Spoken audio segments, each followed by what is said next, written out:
এই আকাশ, ঘুম থেকে উঠ না। মা, আর একটু ঘুমাতে দাও না মা। আর ঘুমাতে হবে না, আজ না তোর ভার্সিটির প্রথম দিন। আরে আমি তো ভুলেই গিয়েছিলাম, আমাকে আর একটু আগে কেন ডাকলে না? এখন তো তাই বলবি। আচ্ছা ঠিক আছে, আমি ফ্রেশ হয়ে আসছি। আব্বু, গুড মর্নিং। Good morning. আজ না তোমার ভার্সিটির প্রথম দিন? ও আব্বু, আমি তো ভুলেই গেছিলাম।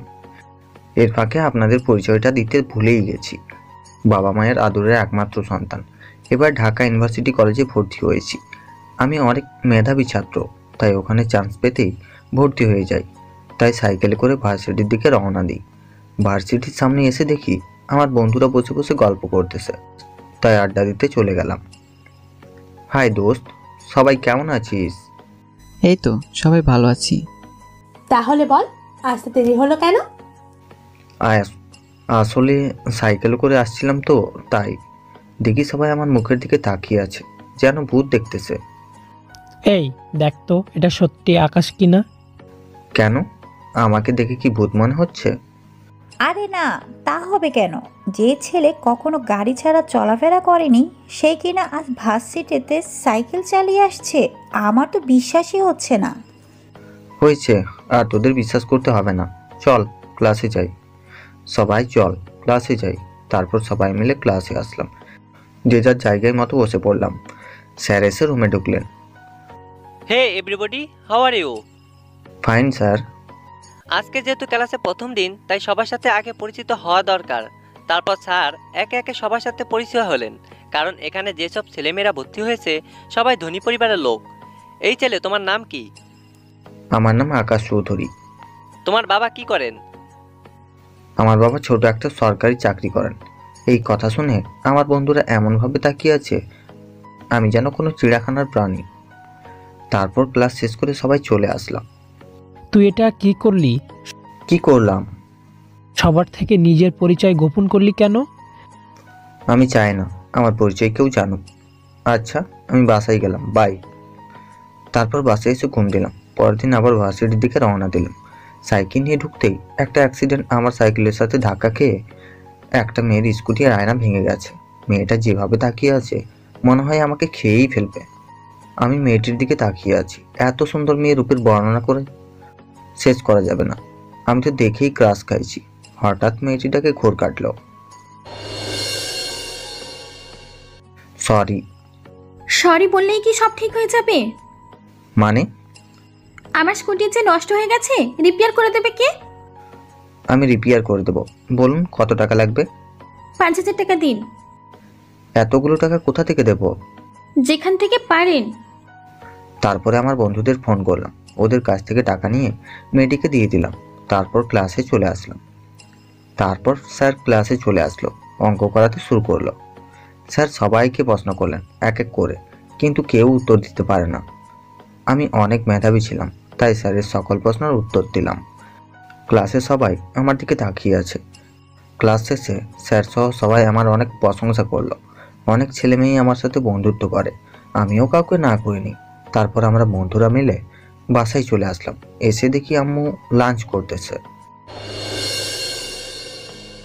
তাড়াতাড়ি ফ্রেশ হয়ে খেতে আয়।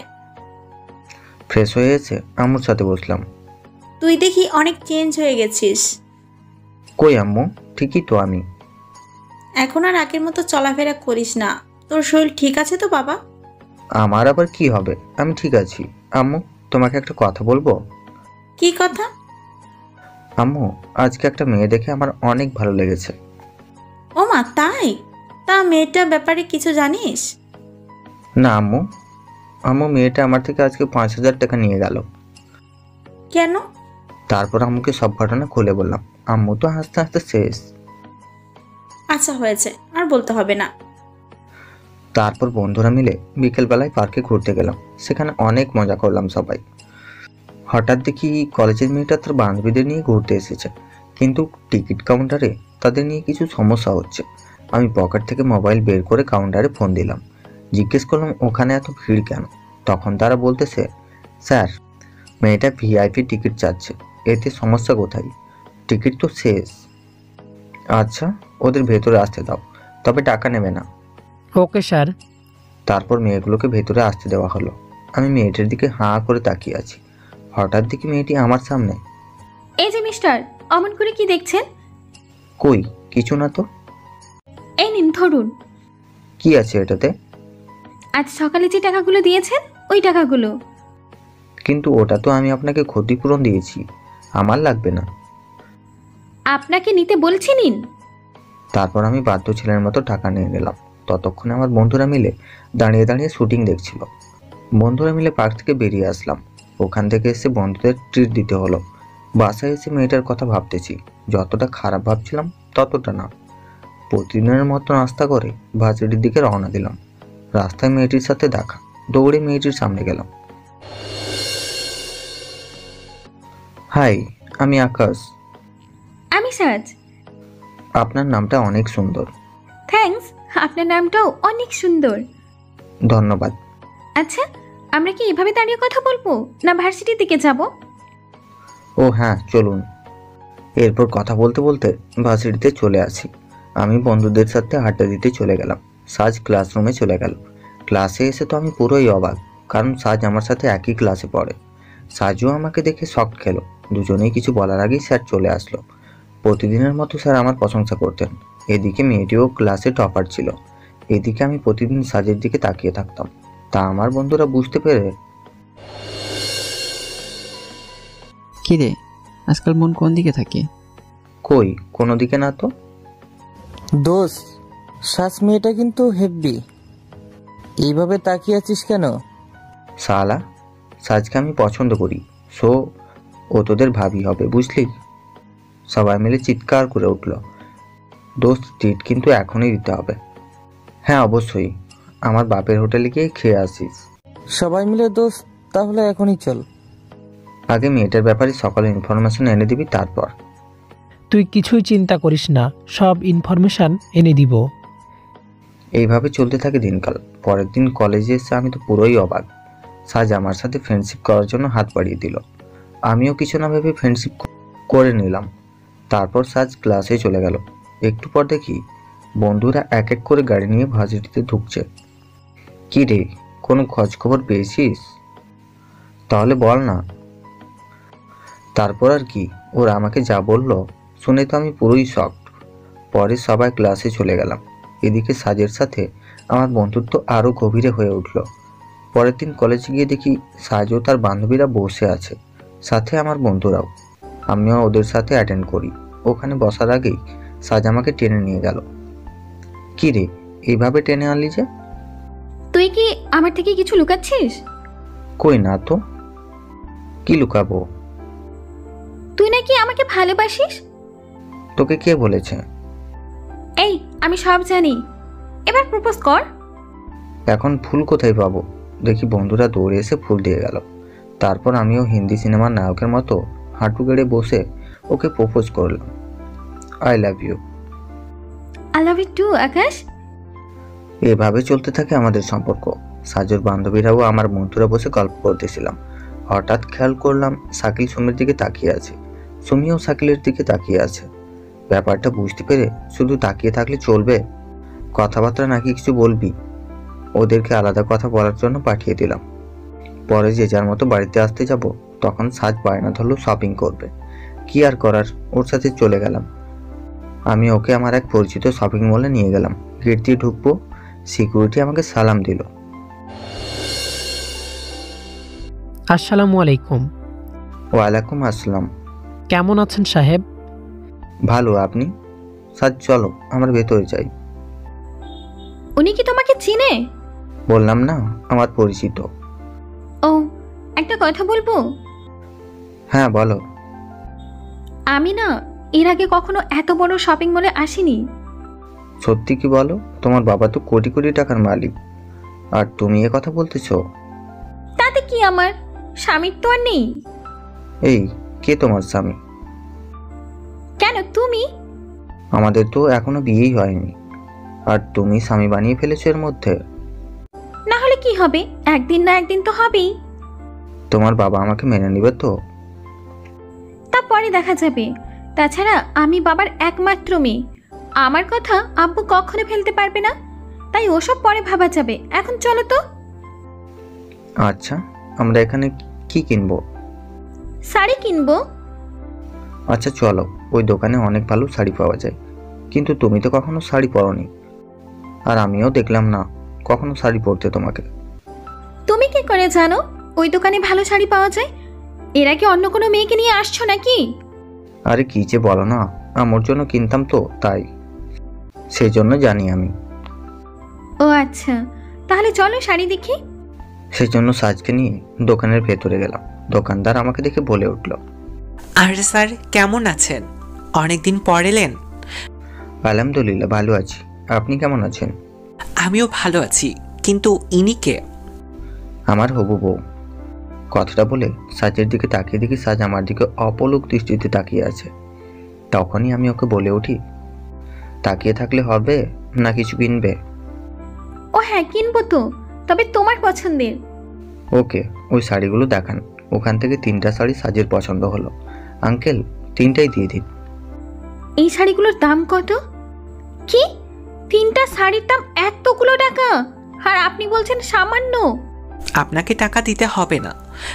কেন? আপনার কাছ থেকে আমরা টাকা নিতে পারবো না। সাজ চলো, ওনারা টাকা না নিলে কি আর করার, চলো আমরা বেরিয়ে পড়ি। ওকে, কিন্তু কেন নিবেন না তা তো বলেন। আপনি আমাদের লাকি কাস্টমার, সেজন্য আপনার জন্য শাড়িগুলো একদম ফ্রি। ঠিক আছে, আজ তাহলে আসি। সাজ একটা কথা বলবো? কি কথা? সাজ, গাড়ি আজকে আমি চালাই। তুমি গাড়ি চালাতে পারো, তাছাড়া এমনভাবে বলার কি আছে? যা কিছু আছে আমার, তা তো তোমারই। তবুও বলে নিলে ভালো না? আসছে আবার বলের মানুষ, কই কিস দেওয়ার সময় তো একবারও জিজ্ঞেস করে দাও না। আরে এটা আর ওটা কি এক হলো নাকি? সময় পেরিয়ে যাচ্ছে, চলো। গাড়ি চালিয়ে ওখান থেকে চলে এসে একটা নাম করা পার্কের সামনে আসলো। আমরা এখানে কেন আসলাম? রোমাঞ্চ করতে, এছাড়া আর কি আর করব? কিন্তু এত বড় লাইন, টিকিট পেতে তো কয়েক ঘন্টা লেগে যেতে পারে। কিছু হবে না, তুমি আমার সাথে চলো। আমি সাজকে নিয়ে ভিআইপি গেট দিয়ে ঢুকবো। টিকিট ছাড়া কি যেতে দিবে? আরে তুমি দেখো না কি হয়। সিকিউরিটি গার্ড আমাকে সালাম দিল। আচ্ছা, একটা সত্য কথা বলবে? কি? তোমার আসল পরিচয় কি? মানে? শপিং মলে দোকানদার আমার কাছ থেকে টাকা নিল না, তাও আবার 5 লাখ টাকা। বলল লাকি কাস্টমার, সেজন্য নেয়নি। এতে আমার কি দোষ?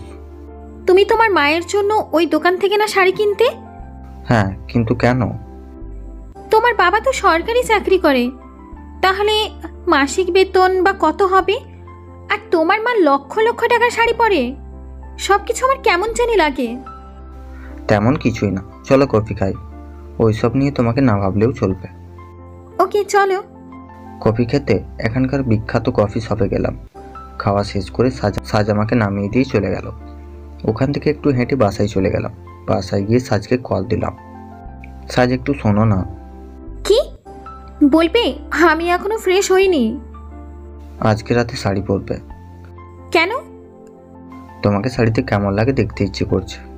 কিন্তু রাতে তো বাইরে হতে পারবো না, কারণ আব্বু রাতে বাইরে যেতে দেবে না। সমস্যা নেই, তুমি রাত 11টার সময় রেডি হয়ে ছাদে আসবে। আমি ওখানে অপেক্ষা করব তোমার জন্য। কার ছাদে? কেন, তোমাদের ছাদে আসবে। তুমি কি করে আসবে? তা তুমি আমার উপরে ছেড়ে দাও। Okay bye. রাত 10:30 দড়ি পেয়ে সাজেদের বাড়ির ছাদে উঠলাম। অপেক্ষা করতে থাকলাম সাজের জন্য। আসার কোনো নামই নেই, তাই ওকে দেখার জন্য ওর রুমে চলে গেলাম। রুমে ঢুকে দেখি সাজ শাড়ি এদিক ওদিক করছে, কিন্তু কিছুতেই শাড়ি পরতে পারছে না। সাজ আমাকে দেখে চমকে ওঠে। এ কি তুমি? হ্যাঁ আমি। তুমি এখানে কি করে এলে? কেন, দরজা দিয়ে। আরে আমি তা বলিনি, তোমাকে আসতে কেউ দেখেনি তো। আরে না, তোমার আসতে দেরি দেখেনি। তুমি শাড়ি পরতে জানো না। না। আমি পরিয়ে দিই। তুমি শাড়ি পরাতে পারো নাকি? পারি তো। তাহলে দাও। শাড়ি পরাতে থাকলাম। শাড়ি পরাতে পরাতে ও শরীরে স্পর্শ করে সাজ চমকে ওঠে। সাজ আমাকে হঠাৎ জড়িয়ে ধরলো। আমিও এই সাজকে জড়িয়ে ধরলাম। শাড়ি পরা শেষ হলে সাজের দিকে তাকিয়ে মনে হলো যে আসমানের পরীকেও হার মানাবে। আমি অপলক দৃষ্টিতে ওর দিকে তাকিয়ে থাকলাম। কি দেখো? তোমাকে। যা। আচ্ছা আমি চলি, অনেক রাত হয়েছে, আজ আসি। তবে একটা জিনিস পাওনা রয়ে গেল। কি সেটা? আমি সাজের কাছে এসে পাওনাটা হলো সাজকে লিপ কিস করি, যার জন্য সাজ মোটেও প্রস্তুত ছিল না। সাজ হা করে তাকিয়ে আছে। Saaj good night. Good night. সাজও আমার পেছনে ছাদে আছে। কি হলো তুমি এখানে? তুমি ছাদে কেন এসেছো? বাসায় যাব, সেই জন্য দড়ি দিয়ে এখানে নিচে নামবো। ছাদ থেকে কিভাবে যাব? চলো গেট দিয়ে যাব। চলো। সাজ ছাদ থেকে নিচে নামে, এরপর দরজা খুলে দেয়। আমি ওখান থেকে বাইর হওয়ার আগে সাজ লাভ ইউ কপালে চুমু দিল। I love you too. ওখান থেকে বাহির হয়ে ড্রাইভারকে ফোন করে গাড়ি নিয়ে আসতে বলি। ড্রাইভার গাড়ি নিয়ে চলে আসলে আমি সে গাড়ি করে বাসায় চলে আসলাম। সকালে আম্মুর ডাকে ঘুম ভাঙলো। ফ্রেশ হয়ে নাস্তা করলাম, বাসের দিকে রওনা দিলাম। যাওয়ার আগে আব্বুকে বললাম আমার অ্যাকাউন্টে টাকা পাঠিয়ে দিতে। ভার্সিটিতে গিয়ে দেখি শাকিল আর সুমি চুটিয়ে প্রেম শুরু করেছে। অন্যদিকে দেখি অনন্ত একটা মেয়ের পেছনে হাঁটতেছে। অনন্তকে গিয়ে ধরি, কি রে কবে থেকে শুরু করলি? কি কবে থেকে শুরু করলাম?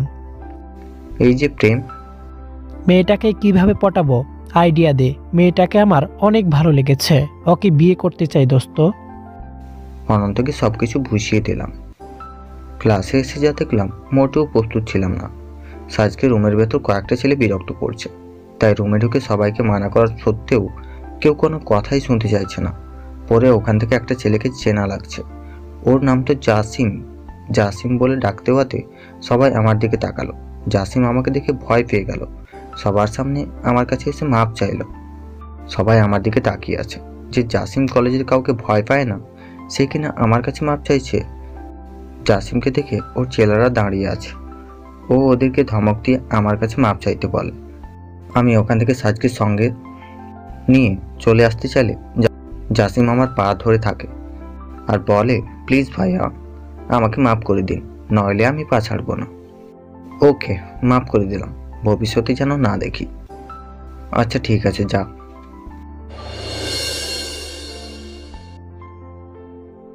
সাজকে নিয়ে ক্লাস না করে চলে আসলাম। এদিকে অনন্ত তো প্রেম করা শুরু করে দিয়েছে। ও তোমাদের তো অনন্তর জিএফের নামই বলা হয়নি। ওই মেয়েটির নাম হলো কলি। কলিও ক্লাসে কম সুন্দরী না, যে কোনো ছেলে ওর প্রেমে পড়ে যাবে। যেমন আমার বন্ধু অনন্তও প্রেমে পড়েছে। এরপর থেকে ওদের প্রতিদিন দেখা, কথাবার্তা আরও অনেক কিছুই হয়, যা তোমাদের জানার দরকার নেই। ওদের ব্যাপার ওরাই বুঝবে। এইদিকে শাকিলকে একটা ফোন দিলাম। দোস্ত কই তুই? ভার্সিটিতে। একদম মিথ্যা বলবি না, তুই ভার্সিটিতে নেই, কারণ আমি তোকে সব জায়গায় খুঁজেছি। তুইও কি কম মিথ্যা বলিস? আমি আবার কি মিথ্যে বললাম?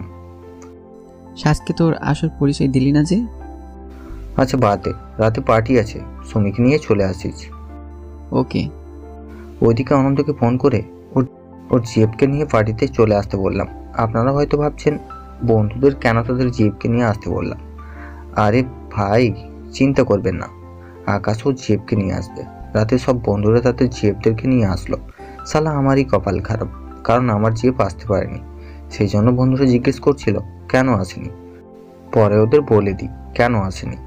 এদিকে অন্য বন্ধুরাও চলে এসেছে। আমরা সবাই অনেক মজা করি। পার্টিতে আমরা একটা গেম খেলি, যার জন্য লটারিতে আলাদা আলাদাভাবে সবার নাম থাকবে। যে যার নাম পাবে তার সম্পর্কে সত্যি কথা বলতে হবে। প্রথমে লটারি শাকিল তুলল। লটারিতে অনন্তের নাম ছিল। অনন্ত তো অনেক ঘাবড়ে গেল। শাকিল ওর সম্পর্কে কি বলবে, যদি উল্টোপাল্টা কিছু বলে। অনন্ত সে ভয়টাই পাচ্ছিল। শাকিল অনন্তের সম্পর্কে সত্য কথা বলা তো দূরের কথা, যে সব মিথ্যে কথা বলেছে অনন্তের মুখে তো শুকিয়ে গেছে। বেচারা কিছু বলতে পারছে না। ওইদিকে কলির দিকে তাকিয়ে দেখা যায় অনন্তের দিকে যেভাবে তাকিয়ে আছে, মনে হয় অনন্তকে এখনই খেয়ে ফেলবে। শাকিল অনন্তের সম্পর্কে যে বলছিল তা আপনাদের না জানলেও চলবে, কারণ সব কথা তো আর শেয়ার করা যায় না। শাকিলের ফোনে অনন্ত লটারি উঠল, তাতে শাকিলের নাম পেল। অনন্তও কম কিসের, শাকিলের ওপর সব মিথ্যে বলে শাকিল আর সুমির মধ্যে ঝগড়া বাঁধিয়ে দিল। ওদের ঝগড়া থেকে হাসবো না কানবো বুঝতেই পারছি না। একে একে সবার নাম শেষ করে এবার আমার পালা। আমি লটারিতে সাজের নাম পেয়েছি। আমিও সাজের সম্পর্কে যা যা জানি ওদের সব বলতে থাকলাম। সবাই হাতে তালি দিল। এখানেই শেষ নয়, এখনো রুবেল বাকি রয়ে গেল। দুর্ভাগ্য, আমার নাম গিয়ে উঠল রুবেলের হাতে। রুবেল আমার সম্পর্কে সব বলতে থাকে। গেম শেষে কলি আর সুমি আকাশকে ওখান থেকে উঠে একটু পাশে নিয়ে যায়। কি রে, ডাকছিস কেন? তোমার নামে এগুলো কি শুনছি? কোনগুলো? কেন তুই জানিস না আমরা কিসের কথা বলছি? কি বলবো বুঝতেই পারছি না। সাজ কি এসব কিছু জানে? না, ওকে আমার ব্যাপারে এসব কিছু বলিনি। কিন্তু কেন বলিসনি? আমি সবসময় চাইতাম কেউ আমাকে ভালোবাসুক, আর আমার পরিচয় জেনে নয়, যা আমি সাজের মধ্যে পেয়েছি। আজ আমি সত্যিই অনেক লাকি। আমার বান্ধবীটা অনেক লাকি যে আপনার মতো বয়ফ্রেন্ড পেয়েছে। আমার একটা কথা রাখবে? কি? আমার আসল পরিচয় যেন সাজ না জানে। ওকে, জানবে না। ওকে চলো, বাইরে ওরা অপেক্ষা করছে। ওখান থেকে যে যার মতো বাসায় চলে যায়। রাতে গিয়ে শুয়ে পড়ি। ঘুমানোর আগে সাজকে ফোন দিলাম, কাল ভার্সিটিতে যেতে পারবো না, নয়তো পাগলিটা গিয়ে বসে থাকবে। আচ্ছা ঠিক আছে। সকালে ঘুম থেকে উঠে অফিসের দিকে রওনা দিলাম, কারণ আমাদের কোম্পানিতে নাকি অনেক কিছু আইনগত সমস্যা হয়েছে, তাই আমাকে যেতে হবে, নইলে কোম্পানির বিরাট বড় ক্ষতি হয়ে যেতে পারে। অফিসে গিয়ে নিচে রুমে গেলাম। ম্যানেজারকে বললাম সব ফাইল নিয়ে যেন আমার কেবিনে চলে আসে। ফাইলগুলো দেখে বুঝলাম অনেক সমস্যা আছে, যা সমাধান করতে সময় লাগবে, কিন্তু আমার কাছে অতটা সময় ছিল না। ওইদিকে অফিসে সিআইডি ইন্টারপোল অফিসারের সাথে পুলিশ এসে কোম্পানির সকল ডকুমেন্ট চেক করতে থাকলো। হঠাৎ তারা আমাকে দেখে চমকে উঠল। হ্যাঁ, এটা আমারই কোম্পানি। আসলে আমরা জানতাম না যে এটা আপনার কোম্পানি। জানলে আমি কোনোদিনও আসতাম না এখানে। ঠিক আছে চলো, আমরা ওই দিকটি দাঁড়িয়ে কথা বলি। ওকে স্যার বলুন। তোমরা যা শুনেছ তাই ঠিক। এখানে আমি না আসতে অনেক সমস্যা হয়ে গেছে, তাই ওইগুলো ঠিক করতে সময় লাগবে। তাহলে স্যার আমরা কি করব? স্যার আমরা অফিসে গিয়ে কি বলবো? আচ্ছা, তোমাদের কিছু বলতে হবে না, যা বলার আমি বলে দিচ্ছি। ফোন করে হেড অফিসে বলে দিলাম। আচ্ছা তোমরা আসতে পারো, বাকিটা আমি দেখে নেব। কাজ শেষ করে সাজকে ফোন দিলাম। কেমন আছো? ভালো, তুমি? এখন দেখা করতে পারবে? কোথায় আসতে হবে বলো? আজকে চিড়িয়াখানায় যাব, চলে এসো। ওকে, কিন্তু কখন আসবো? দুপুর 3টেই। ওখান থেকে চিড়িয়াখানার দিকে রওনা দিলাম। গাড়ি থেকে নেমে চা খাচ্ছিল, তখন দেখি সাজ ফোন দিচ্ছে, সেই জন্য কলটা রিসিভ করলাম। কই তুমি? এই তো গাড়ি থেকে নামছি। তুমি কোথায়? এই তো টিকিট নিয়ে বাইরে দাঁড়িয়ে আছি। আচ্ছা 1 মিনিট দাঁড়াও, আমি আসছি। সাজ চলে আসাতে ওকে নিয়ে ভেতরে ঢুকলাম। অনেক মজা লাগতেছে। দুজনেই অনেক ঘোরাঘুরি করলাম, অনেক সুন্দর সুন্দর প্রাণী দেখলাম, তাদের ছবি তুললাম। হঠাৎ সাজ বলে উঠল, কই দেখি, আরে এ তো শাকিল, আমার বন্ধু। ওর সাথে মেয়েটাকে, মেয়েটির মুখ দেখা যাচ্ছে না। চলো গিয়ে দেখি। যাওয়াটা কি ঠিক হবে?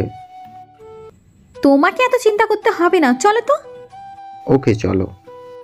আমি আর সাজ গিয়ে সামনে দাঁড়াতে ওরা দুজনে চমকে উঠল। তার চেয়ে বেশি চমকে উঠল মেয়েটা, কেননা সেই মেয়েটি ছিল সুমি।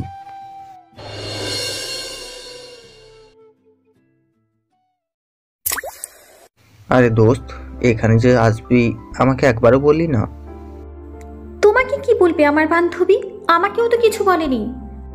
দোস্ত তোরে আমি কল করেছিলাম, কিন্তু তুই তো আমার কল ধরিসনি। সরি রে, মিটিংয়ে ছিলাম। আসলে ভাইয়া আপনাদেরকে আসার জন্য কল করেছিলাম, কিন্তু আপনি তো কল ধরলেন না। ওকে, অনন্ত কই? অনন্ত আর কলি খাবার অর্ডার করতে গেছে। তাহলে আমরা খেয়ে যাই, কি বলো সাজ? ঠিক আছে চলো বসি। এর মধ্যে অনন্ত আর কলি চলে এসেছে। তোরা এখানে কেন, আসতে পারি না নাকি? আসলে তা নয়। পরে সবাই মিলে বসে অনেকক্ষণ আড্ডা দিলাম। হঠাৎ সবাই গুলির শব্দ শুনতে পেলাম। এতে সাজ, সুমি, কলি ওরা ভয় পেয়ে যায়। একে একে অনেকগুলো শব্দ। তাই আমি তাড়াতাড়ি করে আমার টিমকে ফোন করে এখানে চলে আসতে বললাম। আমার টিম 15 মিনিটে চিড়িয়াখানার ভেতরে চলে আসলো। ওরা এসে পাল্টা গুলি করতে লাগলো। আমি লোকজনকে নিয়ে দূরে সরে গেলাম। টিমের কিছু লোক এসে সকল লোকেদের নিরাপদে বাহির করতে লাগলো। নিজে থেকে কিছু করছি না, তাহলে সাজসহ সমি ও কলি ওরা সব কিছু জেনে যাবে। তাই আমার 2 বন্ধুকে ওখান থেকে ওদের 5 জনকে গাড়িতে তুলে দিলাম, কিন্তু ওরা কিছুতেই যেতে চাইছে না। কিন্তু পরে অনেক কিছু বলে ওদের রাজি করিয়েছি। সাইজ তো কোনো মতেই আমাকে ছাড়া যেতেই চাইছে না, কিন্তু ওকে বুঝিয়ে গাড়ি তুলে দিই। আবার ভেতরে প্রবেশ করি, যে যার মতো পোশাক পরে নিই। ওদের উপর হামলা করতে থাকি। একে একে ওরা সবাই মারা যায়, আর আমার টিমের 3 জন আহত হয়। ওদের চিকিৎসার জন্য হাসপাতালে পাঠানো হয়। পরিস্থিতি নিয়ন্ত্রণ করে বাসেই চলে আসি। ওইদিকে সাজ অনেকবার ফোন দিয়েছে, কিন্তু ধরতে পারিনি। তাই মেয়েটা কান্না করতে লাগলো। এই ভেবে কিছু না হলো, কেন যে ও আমার সাথে এলো না। বাড়িতে এসে ফোনটা অন করে দেখি সাজ অনেকগুলো ফোন, সাথে মেসেজও করেছিল। সেই জন্য সাজকে কল দিই। হ্যালো সাজ, তোমার কিছু হয়নি তো? আর তুমি এত লেট কেন করলে কল দিতে? তুমি জানো আমি কতটা টেনশনে ছিলাম তোমাকে নিয়ে। আমি একদম ঠিক আছি, তুমি চিন্তা করো না। কাল ভার্সিটিতে দেখা হবে। আসলে চার্জ না থাকায় মোবাইল অফ ছিল, সেই জন্য তোমাকে কল দিতে পারিনি। I love you. I love you too. অবশ্যই দেখা হবে, একদম কান্না করবে না। আব্বুকে অফিসে সব ঘটনা খুলে বলে আব্বু এই ব্যাপারে কিছুই জানে না। রাতে ডিনার করে শুয়ে পড়লাম, আর মনে মনে ভাবতেছি আমি সাজকে ঠকাচ্ছি না তো। পরে ভাবলাম সত্যটা জানার পর সাজ যদি আমাকে ছেড়ে চলে যায়, তখন আমি কি নিয়ে বাঁচবো? তাছাড়া সত্যিটা হচ্ছে যে সাজ বড় লোকের ছেলেদের একদম পছন্দ করে না, অথচ নিজের বাবার কোটি টাকা থাকার সত্ত্বেও বড়লোক ছেলেও পছন্দ করে না। কিন্তু কেন করে না, এই প্রশ্নটার উত্তর আজও আমি জানি না। ভাবতেছি একদিন পছন্দ করব। পরে ভাবলাম আবার কি মনে করে, তাই আর করলাম না। তাই আর কিছু না ভেবে শুয়ে পড়লাম। পরের দিন সকালে উঠে ভার্সিটির দিকে রওনা দিলাম। দেখি সাজ অনেক আগেই চলে এসেছে। সাজ চমকে উঠল, পেছন ফিরে দেখে একটা হাসি দিল। ওর হাসি দেখলে প্রাণ জুড়িয়ে যায়। ওর দিকে তাকিয়ে আছি, হঠাৎ সাজের ডাকে হুঁশ ফিরল। কি দেখছো অমন করে? তোমাকে। কি? আমাকে দেখার কি আছে? আগে কি দেখোনি নাকি? না কিছু না, চলো। আমরা দুজনে ক্লাস করতে গেলাম, আর বদমাস দুটারে খুঁজতে থাকলাম। কোথায় দেখতেছি না, নিশ্চয়ই ক্লাস ফাঁকি দিয়ে প্রেম করতেছে। আমি আর সাজ ক্লাস করে বাসায় ফিরতেছি। হঠাৎ দেখি রাস্তায় চেকিং চলতেছে। সাজ আমার দিকে তাকিয়ে আছে, মনে হচ্ছে কোনো সমস্যায় পড়েছে। কি হয়েছে, তোমাকে এমন দেখাচ্ছে কেন? আমি না গাড়ির কাগজপত্র বাসায় রেখে চলে এসেছি। তাহলে এখন কি হবে? কি আর হবে, গাড়িটা নিয়ে যাবে। তুমি তো জানো গাড়িটা আমার কত প্রিয়। আজ পর্যন্ত এই গাড়িতে আমি আর তুমি ছাড়া কেউ ওঠেনি বলে। আচ্ছা তুমি চিন্তা করো না, আমি দেখতেছি। এই বলে গাড়ি থেকে নামতে যাবো, তখনই এই কই যাও? ওদের কাছে তো যেতে হবে নাকি? আচ্ছা যাও, তবে কোনো সমস্যা হবে না তো?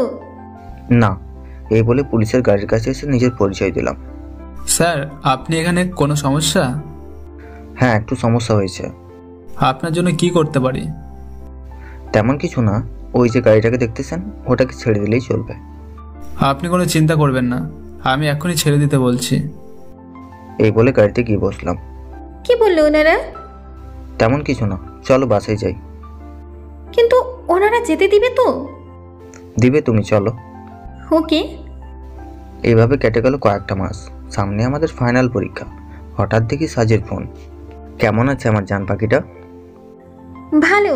আচ্ছা এখন ঘুমাবো, পরে কথা বলো। আর শোনো, ভার্সিটির দেখা হবে। সামান্য এই কথা বলার জন্য কল দিয়েছিলে? জি। পরের দিনও ভার্সিটিতে অনেকক্ষণ কথা বলে দুজনে চলে গেলাম। আর এইদিকে ইরার জন্মদিন, তাই ওকে একটা সারপ্রাইজ দিতে হবে।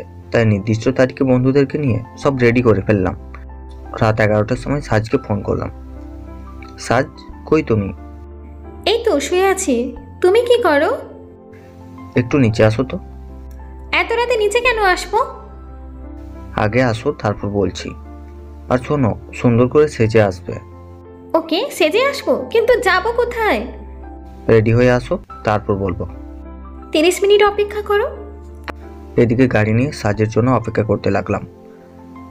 আধা ঘন্টা হলো, আসার কোনো নামেই নেই। এই জন্য লোকে বলে মেয়েদের রেডি হতে কত সময় লাগে তা তারা নিজেরাই জানে না। অবশেষে মহারণীর আসার সময় হলো। আমি চলে এসেছি। আর হ্যাঁ, আমরা কোথায় যাচ্ছি? গেলেই দেখবে। ওঠো গাড়িতে। এটা কার গাড়ি? আমার গাড়ি। তুমি গাড়ি কই ফেলে? আরে আমার না, বন্ধুর। ও তাই বলো। আচ্ছা ওঠো। সাজ উঠলে ওকে নিয়ে নদীর পাড়ে গেলাম। তখন 11:55। আমরা এখানে এসেছি কেন? তুমি আমাকে কিডন্যাপ করছো না তো? হ্যাঁ, তোমাকে আজকে রাতের জন্য কিডন্যাপ করেছি। শুধু একটা রাতের জন্য কেন? তুমি চাইলে আজ রাতের জন্য কেন, সারা জীবন তোমার সাথে থাকতে রাজি। একটু ওপরের দিকে তাকাও। কেন? আরে তাকাও না। আমি 1 থেকে 3 পর্যন্ত গুনলে তাকাবে। আচ্ছা ঠিক আছে। আমি 1 থেকে 3 পর্যন্ত গুনলে তাকাবে। 1, 2, 3। এবার তাকাও। আকাশে শত শত পাশাংশু দিয়ে হ্যাপি বার্থডে সাজ লেখা। সাজ তো দেখে অনেক খুশি হয়। আমার তো মনে নেই যে আজকে আমার জন্মদিন। I love you so much Akash, এমন একটা সুন্দর জন্মদিন উপহার দেওয়ার জন্য। এর আগে এত সুন্দর জন্মদিন কেউ আমার পালনই করেনি। এটা তো সামান্য, আরো অনেক সারপ্রাইজ আছে। আর কি সারপ্রাইজ, কি বলো না? ওইদিকে তাকাও। টেবিলে অনেকগুলো ক্যান্ডেল লাইট জ্বালানো, তার পাশে অনেক রং বেরঙের বেলুন, তার মাঝখানে অনেক বড় একটা কেক। চলো কেক কাটি। চলো দুজনে মিলে কেক কাটি। Happy birthday to you Saj. Thank you so much. হাঁটু গেড়ে সাজকে একটা রিং পরিয়ে দিই। এটা তো হিরে। এত দামি রিং তুমি কোথায় পেলে? আরে এটা হিরে না, কিন্তু দেখতে অনেকটা হিরের মতোই। আচ্ছা ম্যাডাম, এবার আমার গিফটটা কোথায়? কিসের গিফট? আমি যে এত কিছু করলাম, আমি কোনো গিফট পাবো না? ওকে দিচ্ছি। তোমার লজ্জা মাখা মুখ দেখতে আমার অনেক ভালো লাগে। যা, তুমিও না সবসময় খালি লজ্জা দাও। চলো না এবার বাসায় যাই। আর একটু থাকি না? ওকে, আর অল্প একটু। এরপর আরও অনেকক্ষণ থেকে তারপর সাহায্য বাসায় নামিয়ে দিয়ে আসলাম। এভাবে চলতে থাকে আমাদের সম্পর্ক। এদিকে সকালে ভার্সিটি আর বিকেলে অফিস সামলাতে হয়। এভাবে কেটে যায় কয়েক মাস। দেখতে দেখতে আমাদের পরীক্ষাও চলে আসে, তাই অনেক দেরি। তাই সব বন্ধুরা মিলে ডিসিশন নিয়েছি পরীক্ষার আগে পিকনিকে যাব। আমাদের সব বন্ধুরা রাজি হলো যাওয়ার জন্য। নির্দিষ্ট একটা তারিখ ঠিক করলাম। ওই তারিখে যে যার মতো সব গুছিয়ে চলে আসলাম। সবাই পিকনিকের উদ্দেশ্যে রওনা দিলাম। গাড়িতে সাজ আমার পাশে, শাকিলের পাশে সুমি, আর অন্তরের পাশে কলি। এছাড়া আরও অনেকে আছে। গাড়িতে আমরা সবাই অনেক রকমের খেলা খেলি। এরই মধ্যে আমরা সিলেটে চলে এসেছি। বাস থেকে নেমে হোটেলে উঠি। আমরা ছেলেরা 3 রুম আর মেয়েদের 3 রুম। যে যার মতো সব নিয়ে রুমে চলে যাই। ওখানে রেস্ট নিয়ে রাতে সবাই মিলে আড্ডা দিই, অনেক গল্প করি। রাতে ডিনার করে যে যার মতো রুমে চলে যাই। রাত 11টায় সাজকে ফোন করি। সাজ, কই তুমি? সবে মাত্র রুমে আসলাম। তুমি? তোমার জন্য বাইরে অপেক্ষা করতেছি। বাইরে কেন? আমরা ঘুরতে যাব। তাই বলে এখন? হ্যাঁ চলে এসো, আমি দাঁড়িয়ে আছি। ওকে, আসছি। সাজ আসাতে আমরা দুজনে নদীর পাড়ে ঘুরতে গেলাম। কেননা রাতে নদী দেখতে অনেক সুন্দর লাগে, বিশেষ করে যখন মাছগুলো নদীর ধারে চলে আসে। আমরা দুজনে এই দৃশ্য উপভোগ করতে লাগলাম। চলো এবার উঠি। ওকে চলো। আমি আর সাজ দুজন দুজনের হাত ধরে হাঁটতেছি। সত্যি অনেক মজা লাগলো। কি গিফট চাও? কেন, তুমি কি জানো না আমি কি চাই? আমি পারবো না। মন খারাপ করে রুমের দিকে যাচ্ছিলাম। এরা হঠাৎ করে কিস করে চলে গেল। আমি ওখানেই দাঁড়িয়ে থাকলাম। এরপর হাসি মুখ নিয়ে রুমে চলে আসলাম। পরের দিন সকালে সবাই ফ্রেশ হয়ে নিচে নাস্তা করার জন্য আসি। সেখানে বসে সবাই ডিসিশন নিই যে কোথায় ঘুরতে যাব। আমি ছাড়া সবাই ডিসিশন নিল যে চা বাগান দেখবে। তাই যে যার মতো জিনিসপত্র গুছিয়ে চা বাগানের উদ্দেশ্যে রওনা দিলাম। চা বাগানে যেতে 30 মিনিট সময় লাগবে, তাই ওখানে গিয়ে কি কি করব তা আগে থেকে প্ল্যান করে রাখলাম। চা বাগানের কাছে গাড়ি এসে থামলো। সবাই জিনিসপত্র নামিয়ে নিলাম। বাবুজিকে রান্নার কাজে একটু সাহায্য করলাম। সবাই মিলে আশেপাশে ঘুরে দেখতে থাকি। সত্যি অনেক মজা লাগছে।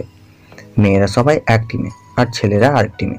সাজকে দেখার চেষ্টা করতেছি, সাজও আমাকে দেখার। হঠাৎ অনন্ত একটা মেয়েকে দেখতে পেয়ে আশ্চর্য হলো। আমি আর শাকিল তাকিয়ে দেখি সে আর কেউ নয়, অনন্তের এক্স গার্লফ্রেন্ড। দোস্ত, তোর জিয়ে। একের ভেতর দুই? ওর থেকে বাঁচার জন্য উপায় বল। তুই গিয়ে লুকিয়ে পড়, বাকিটা আমরা দেখতেছি। হ্যাঁ তাড়াতাড়ি কর। এদিকে অনন্ত গিয়ে লুকিয়ে পড়লো। তিথি আমাদের দিকে এগিয়ে আসলো। দোস্ত, তিথি তো এদিকে আসতেছে। এখন কি করবি? যা করার তৃপ্তি করবে। কেমন আছিস তোরা? এই তো ভালো। তিথি তুই হঠাৎ এখানে? আমার হাজব্যান্ডের সাথে আসছি। ভালো করেছিস। কই তোর হাজবেন্ড? ওই যে নির্সাদ কায়দে আছে। আচ্ছা ঠিক আছে। কিরে দোস্ত, ওরা আমাদের দিকে তেড়ে আসতেছে কেন? কে তেড়ে আসবে? ডিস্টার্ব করিস না তো। আমি তোমাকে ডিস্টার্ব করছি? আরে তুমি কখন এলে? শুধু আমি না, সুমিও এসেছে। এই যে আপু, আপনি এদের সাথে কি কথা বলতেছেন? এরা আমার পরিচিত, তাই দেখা হলো, কথা বলতে এসেছে। আকাশ ভাইয়া আর শাকিল ভাইয়া, উনি কি আপনাদের পরিচিত? হ্যাঁ, আমাদের পাশের বাড়ি থাকে। ওর হাজবেন্ডের সাথে ঘুরতে এসেছে। ও মা, তাই বুঝি? আমরা তো অন্য কিছু মনে করেছিলাম। আচ্ছা, আমারটা কোথায় গেল? তোমারটা মানে? অনন্তরে কথা বলতেছি। হয়তো আশেপাশে কোথাও হবে। ও আচ্ছা। শাকিল, কথা না বাড়িয়ে তাড়াতাড়ি চলে যেতে হবে। আচ্ছা, আমরা এখন বাই। ওখান থেকে যে যার রুমে চলে আসলাম। অনন্ত, আর একটু হলে তুই তো গেছিস। এখানে থেকে যত তাড়াতাড়ি পারি যেতে হবে। আচ্ছা, সকালে দেখব। এই বলে সবাই ঘুমিয়ে পড়ি। সকালে ঘুম থেকে উঠে সবাই একত্রিত হলাম। ডিসিশন নিলাম যে আজকে সবাই চলে যাব। অনেকে রাজি হয়েছে, আবার অনেকে রাজি হয়নি। তবুও সবাই চলে আসলাম ভার্সিটির দিকে। আসতে প্রায় 12 ঘন্টা লেগেছে। আমরা আস্তে আস্তে প্রায় রাত অনেক হয়েছে। যে যার বাড়িতে চলে যাই। আমি তাকিয়ে দেখি সাজ এখনো বসে আছে। সাজ, তুমি বাসায় যাবে না? এত রাতে একা একা কিভাবে যাব? তাহলে চলো, এখানে আরেকটু সামনে আমার এক বন্ধুর বাসা। আজকে রাতটা ওখানে থেকে সকালে রওনা দেব। আমি সাজকে বন্ধুর বল নিজের বাসায় নিয়ে গেলাম। বাসায় ঢোকার আগে সব ফোন করে বলে দিয়েছি যে ওনারা যেন আমার সাথে অ্যাক্টিং করে। বাসার সামনে আসতেই দারোয়ান গেট খুলে ভেতরে আসতে বলল। আব্বু আম্মুর দরজার পাশে বসেছিল তাদের বৌমাকে দেখবে বলে। কলিং বেল চাপাতেই আম্মু দরজা এসে খুলে দিল। আসসালামু আলাইকুম আন্টি। ওয়ালাইকুম আসসালাম, ভিতরে আসো। জি আন্টি, আপনাদের বিরক্ত করলাম না তো? কি যে বলো না তুমি। তোমরা রুমে গিয়ে রেস্ট নাও। জি আন্টি। এটা কার রুম? কার আবার? আমার। তোমার মানে? আমার মানে আমার বন্ধুর। ও আচ্ছা, রুমটা অনেক সুন্দর তাই না? হ্যাঁ, তবে তোমার মতো না। আচ্ছা, তুমি ফ্রেশ হয়ে নাও। আচ্ছা। সাজ ফ্রেশ হতে চলে গেল। এই সুযোগে আমি আমার সকল ছবি লুকিয়ে ফেলি। সাজ ওয়াশরুম থেকে বের হয়ে আসলো। আমি ফ্রেশ হতে গেলাম। ফ্রেশ হয়ে দুজন মিলে ডিনার করে নিচে চলে আসলাম। এসে দেখি আন্টি রান্না করছে। আন্টি, ঘরে এতগুলো লোক থাকতে আপনি কষ্ট করে কেন রান্না করতেছেন? আমি আপনাকে সাহায্য করি? না মা, তোমাকে কিছু করতে হবে না। না মা, আমি আপনার কোনো কথাই শুনবো না।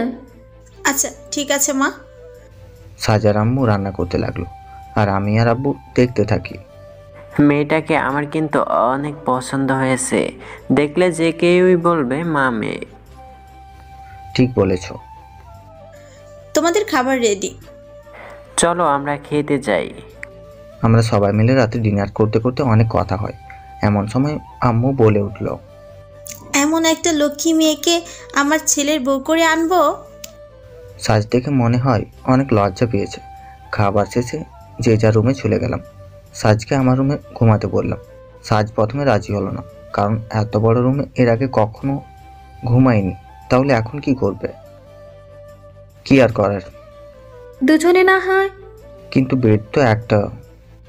সমস্যা নেই, তুমি বেডে ঘুমাও, আমি সোফায়। এই বলে প্রথম আমাদের বাড়িতে এসে সোফায় ঘুমাবে? তা কি করে হয়? তাও আবার আমার রুমে। তোমার রুম মানে? আরে আমার কেন হবে, এমনিতেই বললাম। ও তাহলে বারবার তোমার কেন বলো? আচ্ছা রাত অনেক হয়েছে, চলো ঘুমিয়ে পড়ি। সাজকে বেডে শুতে দিলাম, আমি সোফায় ঘুমিয়ে পড়লাম। সকালে ঘুম থেকে উঠে দেখি সাজ বেডে নেই। সারা বাড়ি খুঁজেও দেখলাম কিন্তু কোথাও পেলাম না। অবশেষে ছাদে গিয়ে দেখি সাজ দোলনায় বসে আছে। কি হলো সাজ, তুমি এখানে? আর আমি তোমাকে সারা বাড়ি খুঁজতেছি। একটা কথা বলবো? কি কথা শুনি? তুমি চাইলে সারা জীবন এই বাড়িতেই থাকতে পারি। কিছু বললে? কই না তো। আচ্ছা আমাদের এখন যেতে হবে। আর একদিন থাকি না, তুমি একটু আন্টিকে বলো। ঠিক আছে চলো বাগানটা একটু ঘুরে দেখি। আচ্ছা চলো। দুজন মিলে বাগান দেখতে লাগলাম। বাগানটা অনেক সুন্দর তাই না? হ্যাঁ অনেক সুন্দর। বাগান ঘুরে দেখার পর ঘরে আসলাম, দেখি আম্মু রান্না করতেছে।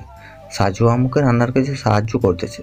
রান্না শেষ করে খাবার খেয়ে আমি সাজকে গাড়িতে নিয়ে ভার্সিটি চলে গেলাম। সেখানে তেমন আর ক্লাস করলাম না। সাজকে ওদের বাড়িতে নামিয়ে দিয়ে বাসায় চলে আসলাম। বাসায় এসে টিভি দেখতেছিলাম। আব্বু অফিস থেকে বাসায় ফিরল। কখন এলি? এই তো অনেক আগে। বৌমাকে কিন্তু আমাদের অনেক পছন্দ হয়েছে, বিয়েটা কবে করবি? আগে আমার বিয়ের বয়স হোক তারপর। এদিকে পরীক্ষা চলে আসলো। পরীক্ষার সময় আমি সাজের সাথে খুব কমই কথা বলতাম। এইভাবে আমাদের পরীক্ষা দেওয়া শেষ হলো। আল্লাহর রহমতে পরীক্ষা ভালোই হলো। এখন শুধু রেজাল্টের অপেক্ষা। এদিকে আব্বু বলতেছে যে অফিসে বসতে। কি আর করার, তাই আব্বুকে কথা দিয়ে দিয়েছি কাল থেকে অফিসে যাব। ঘুমানোর আগে সাজকে ফোন দিলাম। কেমন আছো? এই তো ভালো, তুমি? আমিও ভালো। কি করো? একটা চাকরি করব ভাবতেছি। কেন, তোমার কি টাকার অভাব পড়েছে যে তোমাকে চাকরি করতে হবে? না শ্বশুর মশাই টাকা দিতে চায় না? আরে না, বাসায় বসে থাকতে আর ভালো লাগে না। আচ্ছা ঠিক আছে, তা চাকরির জন্য অ্যাপ্লাই করেছো? হ্যাঁ করেছি, তুমি করবে না? না চাকরি করতে ভালো লাগে না। আচ্ছা ঠিক আছে, আমার চাকরি দিয়ে নয় দুজন চলবো। আচ্ছা তোমার যেমনটা ইচ্ছা। আচ্ছা শোনো, কাল interview. Best of luck. Okay ঘুমিয়ে পড়ো, আমি ইন্টারভিউর জন্য কিছু প্রশ্ন পড়ে নিচ্ছি। Okay bye. সকালে ঘুম থেকে উঠে দেখি আব্বু আমার রুমে। Good morning my son. Good morning dad. এত সকালে আব্বু কিছু বলবে? হ্যাঁ তোমাকে তো বলাই হয়নি, আমাদের কোম্পানিতে লোক লাগবে, অনেকগুলা অ্যাপ্লিকেশন এসে জমা হয়েছে। তুই একটু দেখে নিস, আর আজকে অফিসে গিয়ে ইন্টারভিউ নিবি তুই, ঠিক আছে? ঠিক আছে আব্বু। ফ্রেশ হয়ে গাড়ি নিয়ে অফিসে গেলাম। ম্যানেজারকে আমার রুমে আসতে বললাম। আসবো না? হ্যাঁ আসুন।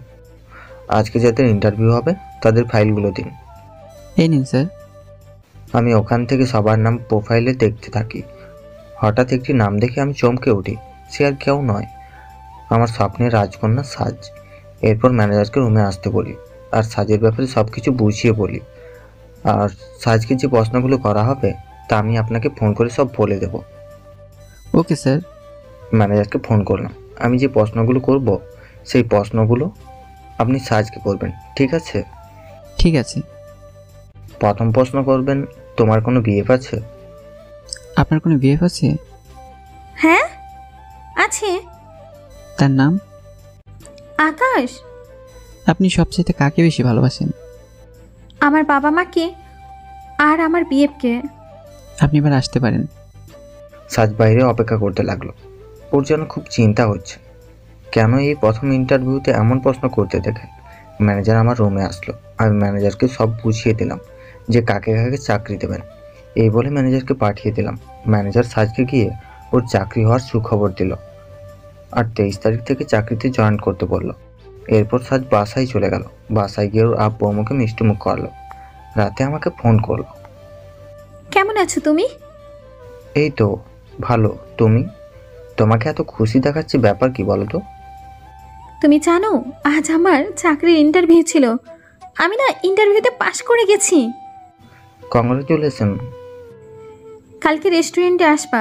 আসার সময় শাকিল, সুমি, হনন্ত, কলি আর রুবেল ভাইয়াকে নিয়ে আসবা। আচ্ছা ওখানে কেন আসবো? আরে ভাবছি তোমাদের একটা ট্রিট দিব। আচ্ছা ঠিক আছে, কোন দিন আর কয়টা বাজে আসবো? কাল দুপুর 2টায় সবাই একসাথে লাঞ্চ করব। ওকে ঠিক আছে, কিন্তু কোনো রেস্টুরেন্টে আসবো। আমরা দুজনে প্রথম যে রেস্টুরেন্টে খেয়েছিলাম ওখানে। আচ্ছা ঠিক আছে, শুয়ে পড়ো, অনেক রাত হয়েছে। আচ্ছা, তুমিও ঘুমিয়ে পড়ো। Okay bye, good night. Good night. আমি রেস্টুরেন্টের ম্যানেজারকে ফোন করে সব বলে দিয়েছি কি কি করতে হবে। আপনি কোনো চিন্তা করবেন না স্যার, আমি সব দেখে নেব। আচ্ছা ঠিক আছে। পরের দিন সকালে ঘুম থেকে উঠে দেখি আব্বু আমাকে ডেকে পাঠালেন। হ্যাঁ, ইন্টারভিউ কি হলো? হ্যাঁ ভালোই হলো। আব্বু আব্বু তোমার বৌমাও না আমাদের কোম্পানিতে কালকে ইন্টারভিউ দিতে এসছে। তাই নাকি? তাহলে তো ভালোই হলো। আব্বু আমিও ভাবছি আমাদের কোম্পানিতে চাকরি করব। মানে? আমিও আমাদের কোম্পানিতে চাকরি করব। তাহলে কোম্পানি দেখাশোনা কে করবে? ওই নিয়ে তোমাকে ভাবতে হবে না, আজকে অফিসে গিয়ে সব ব্যবস্থা করে দিয়ে আসবো। আচ্ছা ঠিক আছে, তুই যা ভালো মনে করিস। এরপরে বন্ধুদেরকে ফোন করে দাওয়াত দিই, আর আমি অফিসে গিয়ে সব ব্যবস্থা করে আসি। দুপুরে সবাই একসাথে রেস্টুরেন্টে আসি। আজকে হঠাৎ রেস্টুরেন্টটা এত সুন্দর করে সাজানো কেন? তুমি আসবে বলে তাই। হয়েছে হয়েছে, আমি খাবার অর্ডার করছি। লাঞ্চ করার আগে আমারও একটা সুখবর দেওয়ার আছে। ওকে, তোর সুখবরটা বল। ও, একের ভিতর দুইটি খাওয়া? তোমরা চুপ করো, বলো তোমার সুখবরটা কে শুনি। আমি চাকরি পেয়ে গেছি। সাজবাদে সবাই আমার দিকে হা করে তাকিয়ে রইল। তোমরা খুশি না হয়ে মুখ এরকম করে আছো কেন? আচ্ছা তুমি বলো, কোন কোম্পানিতে চাকরি পেয়েছো? এই group of company and industry. বন্ধুরা সবাই আমার দিকে তাকিয়ে আছে। আমিও তো ওই কোম্পানিতে চাকরি পেয়েছি। এতক্ষণ পর আমার বন্ধুরা সব ব্যাপারটা বুঝতে পারলো। তাহলে তো ভালোই হলো, দুজনে একসাথে অফিসে যাব। ঠিক বলছো। আচ্ছা তোমার মাসিক স্যালারি কত? এই তো 1.5 লক্ষ টাকা। আর তোমার?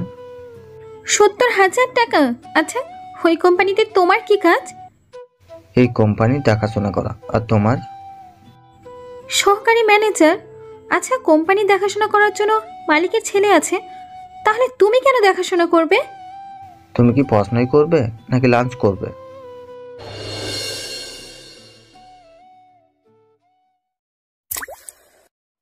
ও হ্যাঁ, সবাই বসে আছো কেন? খাও। সবাই খাওয়া শেষ করে বসে রইলাম আর গল্প করতে থাকলাম। কি হলো, ওরা বিল নিয়ে আসছে না? হয়তো ওনারা টাকাটা নিবে না। আমাদের কাছে কি টাকা নেই যে ওনারা নিবে না? থাক না, ওনারা যখন বিল দেয়নি তাহলে থাক। আর বিলটা আমি দিয়ে দিয়েছি, কারণ সব কিছু তো আগেই বলা হয়েছে। মনে মনে বললাম, সাজবাদে সবাই আসলে ব্যাপারটা জানে। ওখান থেকে সবাই বেরিয়ে পড়লাম, যে যার মতো বাসায় চলে গেলাম। পরের দিন আমি আর সাজ অফিসের দিকে যাওয়ার জন্য রেডি হচ্ছিলাম। সাজকে ফোন করে জেনে নিলাম ও এখন কই আছে। আমিও বাইক নিয়ে সাজকে পিক আপ করে অফিসের দিকে যাওয়া শুরু করলাম। সাজ তুমি যাও, আমি বাইকটা পার্ক করে আসতেছি। সাজ অফিসে ঢুকে গেল।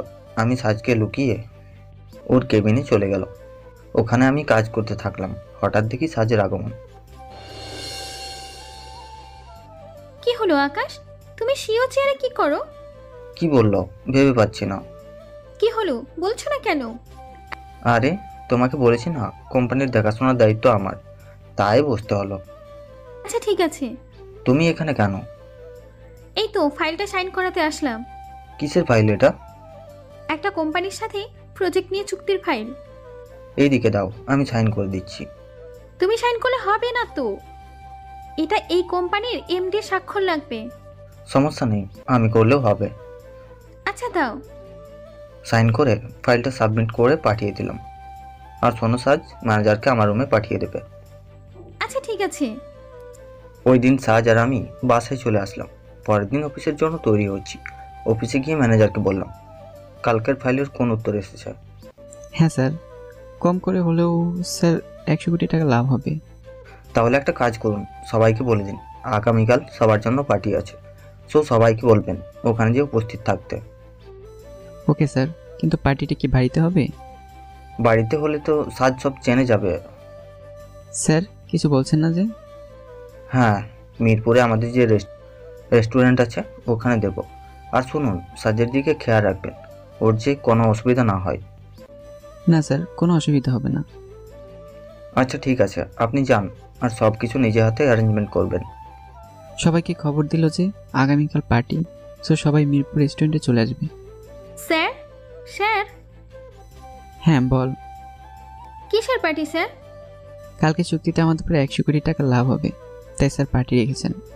কিন্তু স্যার তো আজ অফিসেই আসেননি, তাহলে পার্টি কি করে রাখলো? স্যার আমাকে ফোন করে বলেছে, তা আপনার না জানলেও চলবে। যা করতে বলছি তা করুন। আচ্ছা স্যার। আজকে তোমাদের ছুটি, সবাই বাসায় চলে যাও। ওইদিকে সবাই চলে যায়, কিন্তু সাজ এখন ওর কেবিনে বসেই আছে।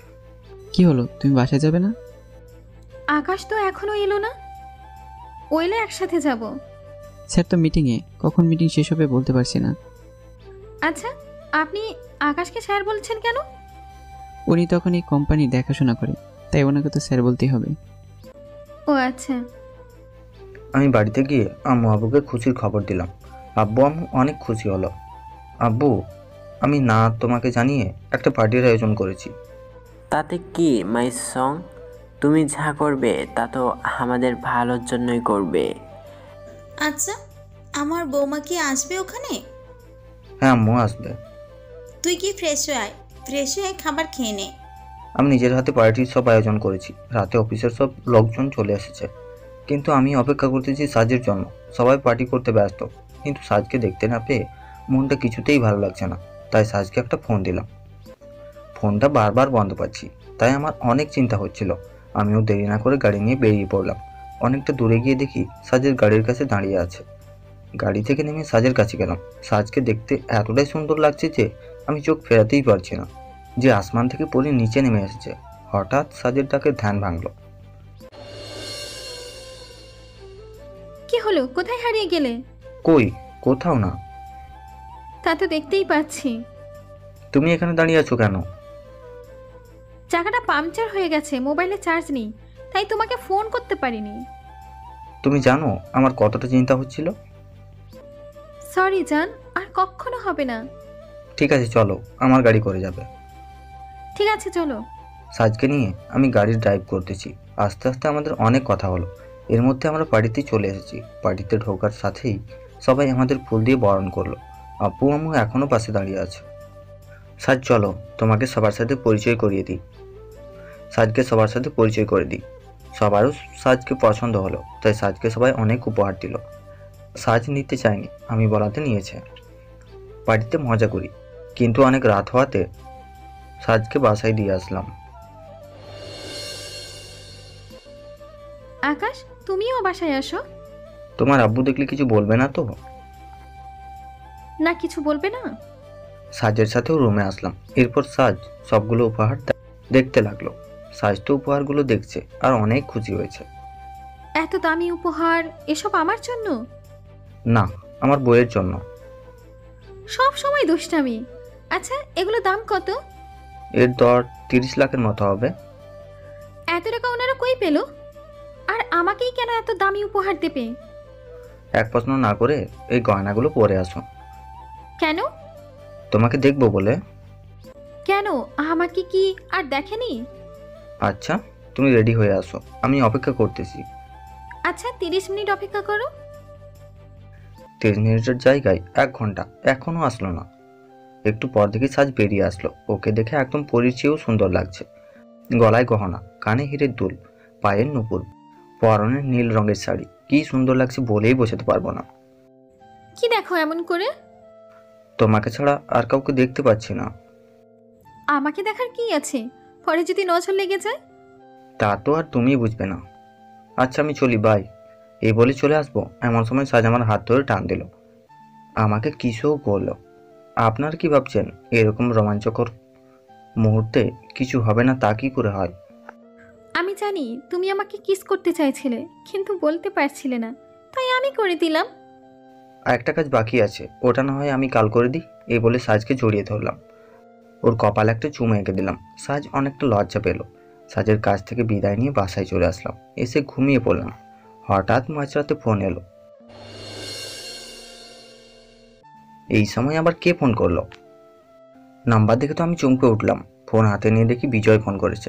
বিজয় আমার টিমের একজন, কিন্তু আমরা সবাই বন্ধুর মতো থাকি।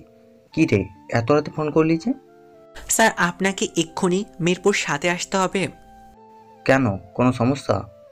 হ্যাঁ স্যার, ওখানে কয়েক দল সন্ত্রাসী একজন শিল্পপতি ও তার মেয়েকে আটকে রেখেছে। কি নাম ওদের? আশরাফুল চৌধুরী ও তার মেয়ে সাজ। নামগুলো শোনার পর নিজেকে খুব একা মনে হচ্ছে সাজকে আমার জীবন থেকে হারিয়ে ফেলবো না তো। শোন বিজয়, তোমরা কোনো অ্যাকশন নেবে না, আমি আসতেছি। আমিও দেরি না করে গাড়ি নিয়ে রওনা দিলাম। একটু পর দেখি রাস্তায় অ্যাক্সিডেন্ট, যার কারণে গাড়ি চলতে পারছে না। কি করব, তাই বিজয়কে ফোন দিলাম। আমার লোকেশন যেন একটা হেলিকপ্টারে পাঠিয়ে দেয়। 15 মিনিট অপেক্ষা করার পর হেলিকপ্টার চলে এলো। এরপর হেলিকপ্টার করে সাজেদের বাসার সামনে এসে নামি। এসে আমার প্রয়োজনীয় পোশাকগুলো পরে নিই। এরপর বিজয়কে ডাক দিলাম। পরিস্থিতি কেমন? স্যার এখানে 10 জন সন্ত্রাসী আছে, আর গোপন সূত্রে জানতে পেরেছি উনি নাকি গতকাল রাতে ব্যাংক থেকে 5 কোটি টাকা উঠাইয়ে আনলেন, আর ওই টাকার জন্য নাকি ওনাকে জিম্মি করা হয়েছে। টাকার ব্যাপারটা আর কে জানে? ভেতরে ওনারা দুজন ছাড়া আর কোনো ব্যক্তি আছে? স্যার এই ব্যাপারে এখনো জানতে পারিনি। শোন, বাকি লোকেদের বল এখানে থাকতে, আর তুমি আমার সাথে চলো। এই বলে আমি আর বিজয় বাড়ির পেছনে দিয়ে ওদের রান্নাঘরে প্রবেশ করলাম। কেননা এই রাস্তার কথা সাজ ও তার আব্বু জানে। আমাকে সাজ আগেই অনেকবার ওই রাস্তার কথা বলেছে। ওখানে গিয়ে বিজয়কে কিছু প্ল্যান বুঝিয়ে দিলাম, আর আমি সাজের আব্বুর রুমে চলে গেলাম। কেননা ওনাদের ওখানে জিম্মি করে রেখেছে। দরজা খুলে আমি যা দেখলাম তাতে আমি মোটেও প্রস্তুত ছিলাম না।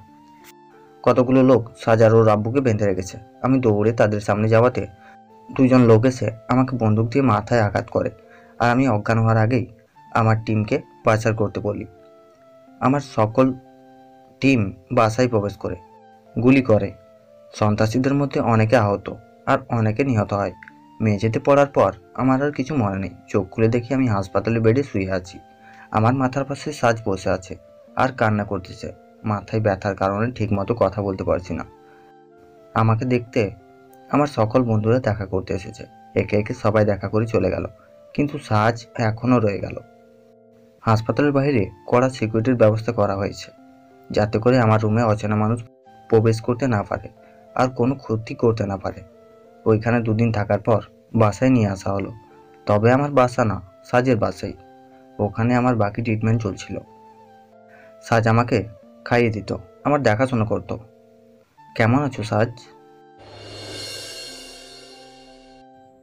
নিজে ভালো নেই, আবার আমাকে জিজ্ঞেস করছো আমি কেমন আছি? রাগ করছো? তোমাকে কে বলেছে ওইভাবে দৌড়ে আসতে? যদি তোমার কিছু হয়ে যেত? তুমি থাকতে আমার কিচ্ছু হবে না। আচ্ছা, আমাদের বাড়িতে এত পুলিশ কেন? ওনারা আমাদের সিকিউরিটি দিচ্ছে, যাতে পরবর্তীতে আর এরকম না হয়। আচ্ছা তুমি শুয়ে পড়ো। এবার আমায় বাড়িতে ফিরতে হবে, নয়তো মা বাবা অনেক চিন্তা করবে। আর একটু থাকো না। আজ না, আর একদিন। আচ্ছা ঠিক আছে, কিন্তু তুমি যাবে কিভাবে? কেন, পুলিশ গার্ড দিয়ে আমাকে নিয়ে যাবে। আচ্ছা তো যাও, বাই। আসি, ভালো থেকো। এই বলে ওখান থেকে বেরিয়ে সোজা বাসায় চলে গেলাম।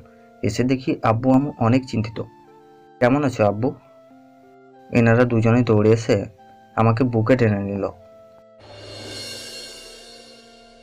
এতদিন কোথায় ছিলি? হ্যাঁ বল বাবা, এতদিন কই ছিলি? একটি কাজে আটকে গিয়েছিলাম, তাই। তুই ফ্রেশ হয়ে আয়, আমি তোকে খেতে দিচ্ছি। ওকে আম্মু। রুমে গিয়ে ফ্রেশ হয়ে খাবার খেয়ে শুয়ে পড়ি। সকালবেলা প্রতিদিনের মতো অফিসে যাওয়ার জন্য রওনা দিলাম। গাড়িটা রোড সিগনালে আটকে রইল। হঠাৎ দেখি ছোট ছোট কয়েকটি বাচ্চা গাড়ির কাঁচে টোকা দিচ্ছে। আমি গাড়ির গ্লাস নামালাম, দেখি বাচ্চারা ফুল বিক্রি করার জন্য দাঁড়িয়ে আছে। ফুল নিবেন ভাইয়া? না, আমার লাগবে না। এই কথা শোনার পর বাচ্চাটার মুখ কালো হয়ে গেল।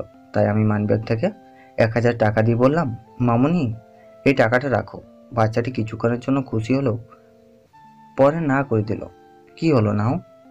না, আমরা ভিক্ষে নেই না, আপনি আমাদের কাছ থেকে ফুলগুলো নিয়ে টাকা দিলেই হবে। কি আর করার, সব ফুল নিয়ে নিলাম ওদের কাছ থেকে। আচ্ছা এবার বলো, তোমরা কে কোন ক্লাসে পড়ো? আমরা দুবেলা ঠিকমতো খেতে পাই না, পড়াশোনা করব কিভাবে? কথাটা শোনার পর কি বলবো বুঝতেই পারছি না। তাই দেরি না করে ওদের আমাদের একটা রেস্টুরেন্টে নিয়ে গেলাম। শোনো, তোমরা ভেতরে যাও, আমি গাড়ি পার্ক করে আসছি। ভাইয়া আমাদের ঢুকতে দিবে না। আচ্ছা, আমি দেখতেছি। এই নাও, এই কার্ডটা রাখো, ঢুকতে কেউ বাধা দিলে এই কার্ডটা দেখাবে, কেমন? আচ্ছা ঠিক আছে। এই বলে ওরা রেস্টুরেন্টের দিকে হাঁটা দিল, আর আমি গাড়ি পার্ক করতে গেলাম। বাচ্চা রেস্টুরেন্টে ঢুকবে সেই সময় এই বাচ্চারা, তোমরা কই যাও? কেন আঙ্কেল, ভিতরে খেতে যাব? না, তোমাদের ঢুকতে দেওয়া হবে না। কেন আঙ্কেল? তোমরা ভিখারি, তোমাদের ঢুকতে দেওয়া হবে না। আর তাছাড়া তোমাদের কাছে টাকা আছে? না আঙ্কেল। টাকা নেই তো তাহলে এখানে কেন এসেছো? যাও, বাইরে যাও। আঙ্কেল, আমাদেরকে একজন এখানে নিয়ে এসেছে আর বলেছে কেউ ঢুকতে না দিলে এই কার্ডটা দেখাতে। দেখি কি কার্ড? দারোয়ান কার্ড দেখে চমকে উঠেছে, কেননা কার্ডটি হচ্ছে এই রেস্টুরেন্ট মালিকের। তাই দারোয়ান ওদেরকে ভেতরে ঢুকতে দিল আর ওদের সবাইকে বসার জায়গায় বসতে দিল। এরপর ওখান থেকে চলে আসলো। একটু পর ম্যানেজারের আগমন। দারোয়ান, দারোয়ান, দারোয়ান। কি হয়েছে স্যার? ওদের এখানে কে ঢুকতে দিয়েছে? আমি স্যার। কার অনুমতি নিয়ে এখানে এসেছে? আমার অনুমতি নিয়ে এসেছে। আরে স্যার, আপনি এখানে? হ্যাঁ আমি। আর শুনুন, ওরা যা খেতে চাই তাই খাওয়াবেন, কোনো কিছুর যেন কমতি না হয়। আর আপনি এইসবের দেখাশোনা করবেন। আপনি চিন্তা করবেন না স্যার, আমি সব কিছু দেখে রাখবো। ঠিক আছে, যান। তারপর ওদের খাওয়া অবধি আমি অপেক্ষা করতে লাগলাম। এদিকে মোবাইলে একটা কল আসলো, তাকিয়ে দেখি সাজ ফোন করছে। কেমন আছো? ভালো। কই তুমি অফিসে আসলে না যে? এই তো, আর 2 ঘন্টার পর আসবো। কোনো সমস্যা? আসলে আমি ছুটি নিতাম। কেন, কোথাও যাবে? হ্যাঁ, আব্বুকে নিয়ে শপিং মলে যাব, কিন্তু ম্যানেজার বলছে তোমার থেকে ছুটি নিতে। আচ্ছা, সমস্যা নেই, তুমি যাও। আচ্ছা ঠিক আছে, আমি এখন রাখছি। ঠিক আছে, বাই। এদিকে বাচ্চাদের খাওয়া শেষ হলে ওদের নিয়ে শপিং মলে যাই। ওখানে ওদের সবার পছন্দের জামা কিনে দিই, সাথে করে ওদের মা বাবা ভাই বোনেদের জন্য। ওদের প্রত্যেককে দেখে মনে হচ্ছে ওরা অনেক খুশি হয়েছে। ওদেরকে নিয়ে যেই না দোকানের বাইরে আসছি, তখন দেখি সাজ আর ওর আপুর আগমন। হাই আঙ্কেল, কেমন আছেন? ভালো, তুমি কেমন আছো?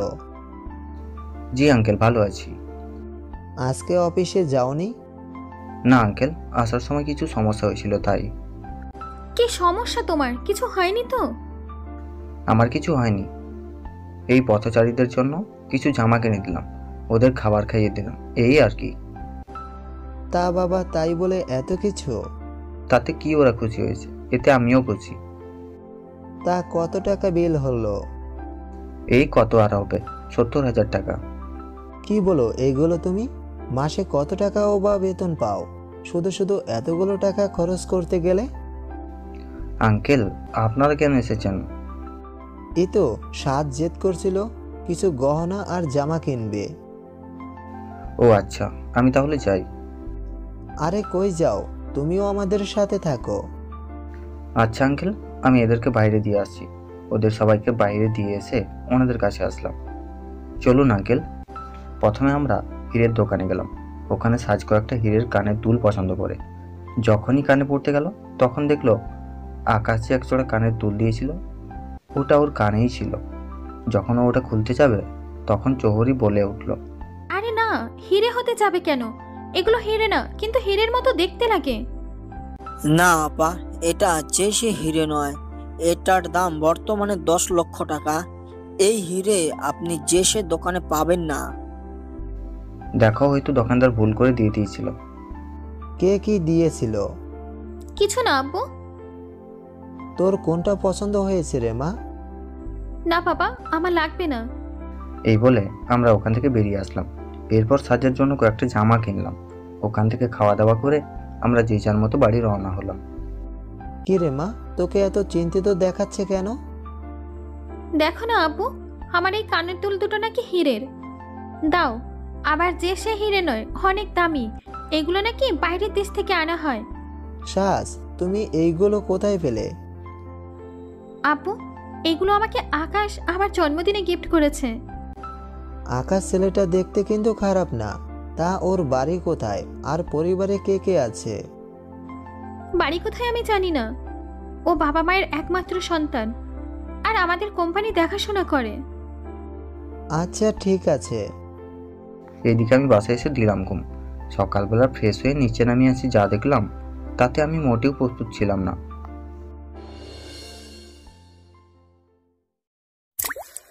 কেননা সাজের বাবা আমাদের বাড়িতে আব্বুর সাথে বিজনেসের ব্যাপারে কথা বলতেছে, তাই আমি ওনাকে না দেখার ভান করে ওখান থেকে চলে আসলাম। কেননা উনি আমাকে দেখলে চিনে ফেলতে পারে। বাইরে এসে গাড়ি করে অফিসের দিকে রওনা দিলাম। গিয়ে দেখি সাজোর ডেস্কে বসে কাজ করতেছে। কখন এলে আমার জান? আর তুমি আসলে 11টা বাজে। এভাবে আসলে তোমার চাকরি মনে হয় আর থাকবে না। আমার চাকরি কে খাবে? আচ্ছা তুমি যাও, আমার অনেক কাজ আছে। তুমি আমার রুমে আসো, কথা আছে। এখন না, 1 ঘন্টা পর আসি। আচ্ছা ঠিক আছে বলে নিজের রুমে চলে গেলাম। টেবিলে দিকে অনেকগুলো ফাইল, তাই দেরি না করে একটা একটা করে ফাইল দেখতে লাগলাম। সবগুলো দেখতে প্রায় 1.5 ঘন্টা লেগে গেল। একটু পর দেখি ম্যানেজারের ফোন এসেছে। স্যার আপনাদের সাথে একদিন দেখা করতে এসেছে, আর সাজ ম্যাডামও। আচ্ছা পাঠিয়ে দাও। আমি রিমোট দিয়ে রুমের দরজা খুলে দিলাম। বাইরে তাকে আমি পুরোই অবাক, কেননা সাজুর আব্বুকে নিয়ে এসেছে। তা আমি চমকে উঠে বলে ফেলি, আরে আঙ্কেল, আপনি এখানে কেন এত কষ্ট করে আসতে গেলেন? আমাকে বলতেন, আমি না হয় চলে আসতাম। তা কি করে হয়? যেহেতু দরকার আমার, তাই আমাকে তো আসতেই হবে। আচ্ছা আঙ্কেল, কি খাবেন, চা না কফি? না বাবা, কিছু খাবো না। তা তোমাদের বস কোথায়?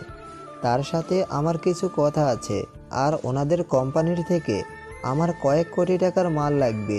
কিন্তু তুমি তো জানো না, আমার কাছে একদম পুরো টাকা নেই। এই নিয়ে আমি এই কোম্পানির মালিকের বাড়িতে গিয়েছিলাম, কিন্তু ওনারা বলল তার ছেলের কাছে যেতে, সব কিছুর দায়িত্ব নাকি ওনার হাতে। তাই আমার এখানে আসা। খুব মনোযোগ দিয়ে সব কথা শুনছিলাম। এছাড়া আর কিছু লাগবে বলবেন। কিন্তু এই কোম্পানির মালিকের ছেলেও কই? ও ছাড়া তো এরা কিছুই দিবে না। আঙ্কেল, এ নিয়ে আপনাকে টেনশন করতে হবে না, আমি সব দেখছি। এই বলে ফোন করে ম্যানেজারকে আমার রুমে আসতে বললাম। আমাকে ডেকেছেন? ওনাকে আপনার সঙ্গে নিয়ে যান, আর আমাদের গোডাউন থেকে যা কিছু ওনার লাগে আপনি নিজে দাঁড়িয়ে থেকে ওনাকে সব কিছুর ব্যবস্থা করে দিন। এটা বাড়াবাড়ি হয়ে যাচ্ছে না? কেন, কি করলাম?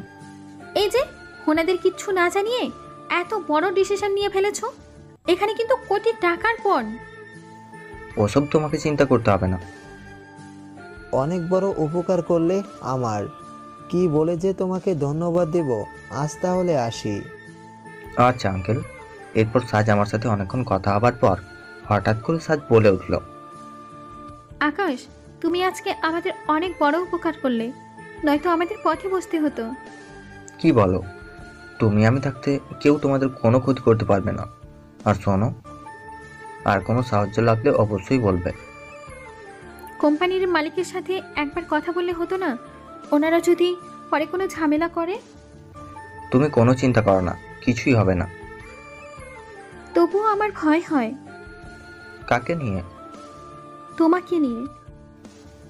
এত ভালোবাসো আমায়? নিজের থেকেও বেশি। আচ্ছা, আমি কাজ ফেলে এসেছি, ওগুলো শেষ করে আসি। আচ্ছা ঠিক আছে, যাও। এইভাবে কেটে গেল কয়েকদিন। সাজ আমাকে ওদের বাড়িতে রাতে ডিনার করতে ইনভাইট করলো। আমি না করতে পারলাম না, তাই ওই দিন চলে গেলাম সাজিদের বাড়িতে। বাড়িতে ঢুকবো এমন সময় কয়েকটা মেয়ে এসে আমাকে ফুলের তোড়া দিয়ে বরণ করলো, আবার ভেতরে নিয়ে গেল। ভেতরে গিয়ে আরও অবাক হলাম, কেননা বাড়িটা অনেক সুন্দর করে সাজানো হয়েছে। এরপর সাজের আব্বু এসে আমাকে সবার সাথে পরিচয় করিয়ে দিলেন। আমি আশেপাশে তাকাচ্ছি, কিন্তু সাজকে কোথাও দেখতে পেলাম না, তাই সোজা ও রুমে চলে গেলাম। গিয়ে দেখি সাজের সাথে আরও অনেক বান্ধবীও আছে, কিন্তু এখনও আমায় দেখতে পায়নি। ওর কয়েকটা বান্ধবী আমাকে দেখা মাত্রই আমার সাথে আলাপ করার জন্য চলে আসলো। সবাই একসাথে বলে উঠলো, হাই ভাইয়া, কেমন আছেন? এই তো ভালো, তোমরা? জি, আমরাও ভালো, কিন্তু আপনাকে তো চিনতে পারলাম না। উনি হচ্ছে তোদের দুলা ভাই, তাই কোনো লাইন মারা চলবে না। এসো ওদের সাথে তোমার আলাপ করিয়ে দিই। এই হচ্ছে তিথি, তানু, সামিলি, সুইটি, সুরাইয়া, সাজিয়া, আর ওই দুজনকে তো তুমি চেনো, কলি ও সুমি। এরপর সব বান্ধবী আমার সাথে গল্প করতে লাগলো। আমি ওদের সাথে অনেক হেসে হেসে কথা বলতেছি। মাঝে মাঝে সাজের দিকে তাকিয়ে দেখি ও রাগে ফুঁসতেছে। হঠাৎ করে তানু বলে উঠল, ভাইয়া আপনাকে একটা প্রশ্ন করব। হ্যাঁ বল, তোমার কি প্রশ্ন? ভাইয়া আপনি না অনেক হ্যান্ডসাম, আপনাকে প্রথম দেখাতে আমার ভালো লেগে গেছে। আমি কি বলবো বুঝতেই পারছি না, সেই জন্য চুপ করে আছি। কি হলো ভাইয়া, কিছু বলছেন না যে?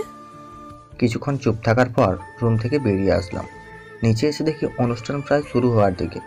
এখানে যারা এসেছেন এদের অনেককেই আমি চিনি, কেননা প্রত্যেক ব্যক্তি আমার কোম্পানি থেকে বিভিন্ন ধরনের পণ্য ক্রয় করে থাকে।